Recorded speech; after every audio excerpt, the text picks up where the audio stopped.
Hi, my name is Sheree. Welcome to my YouTube channel. In this channel, I talk about living life abundantly. And when I say living life abundantly, I'm not talking about material things, but strengthening your relationship with Jesus Christ. We do a lot of inner work on this channel, and I do give homework. So if this is interesting to you, don't forget to like and subscribe. Okay, let's get into the video. In this video, we are going to study the book of Ruth. So right away, we're introduced to the characters and the settings in the first 5 chapters. And the meaning of the characters' names are actually important. The father, his name is Elimelech from Bethlehem in Judah. Hold on, let me do something real quick. Elimelech. Elimelech means God is king. Bethlehem means house of bread, and Judah means praise.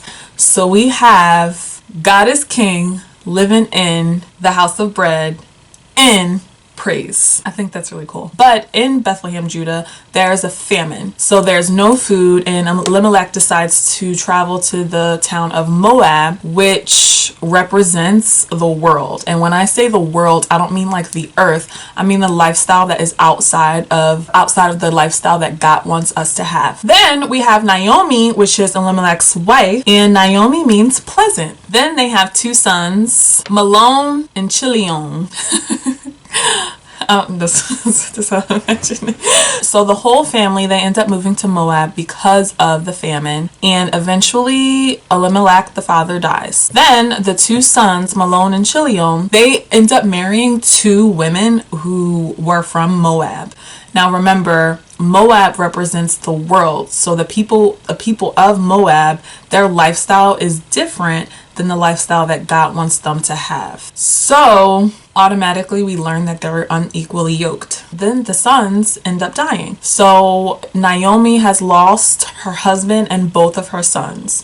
And obviously she is distraught. We're going to talk more about Naomi soon, but there's a couple of things that I thought about when I read just these first 5 chapters, is that Elimelech, he ends up moving outside of the will of God, and he loses his life, as well as the sons. They end up marrying Moabites, and they end up losing their lives too. Now that doesn't mean that if you do something outside of the will of God, you're going to get zapped.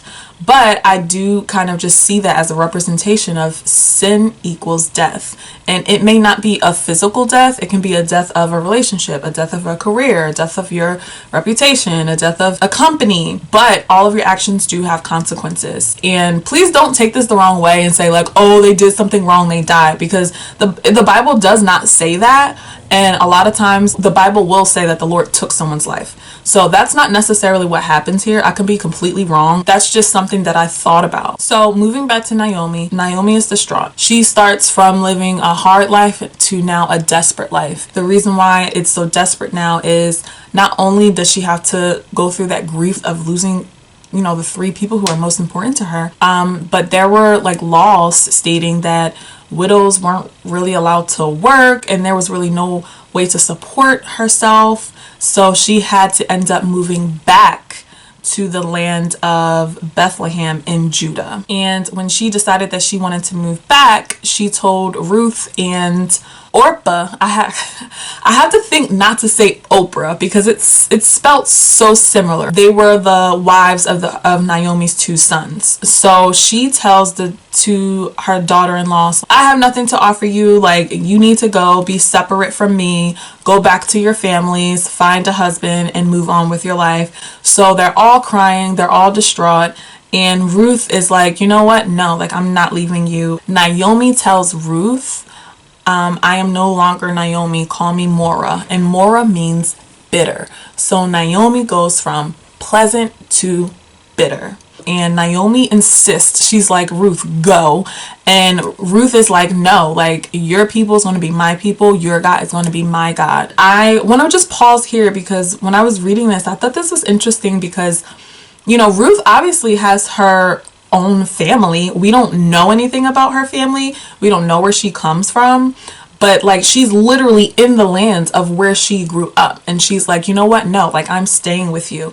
And I think that is kind of a testament to when you are introduced to God, like it's just something that you're drawn to. And I remember I was in college, and there was this guy in my statistics class, and I remember just seeing him randomly throughout campus, and it was just something about him, some kind of light that was just like glowing around him. I ended up going to a Bible study. I ended up going to a church for the very first time that was on campus, and bam, there he was. And I was like, that was God that I saw. And I do think that Ruth saw something in Naomi, like she saw the God in Naomi, and even though she was going through a hard time, she didn't want to like be disconnected with that, because she says your God will be my God. Like Ruth was not playing. So Ruth stays despite Naomi's attempt to drive her away, and they end up leaving the world to go back to the house of bread in the land of praise. I think this right here is a lesson in itself, because it doesn't matter how much you think you messed up, it doesn't matter how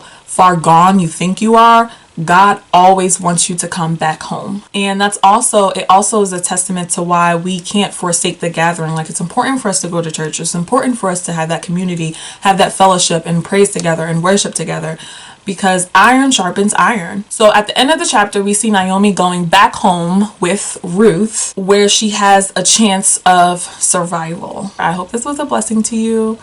And if you have any questions, comments, concerns, you can comment them down below. Don't forget to like and subscribe.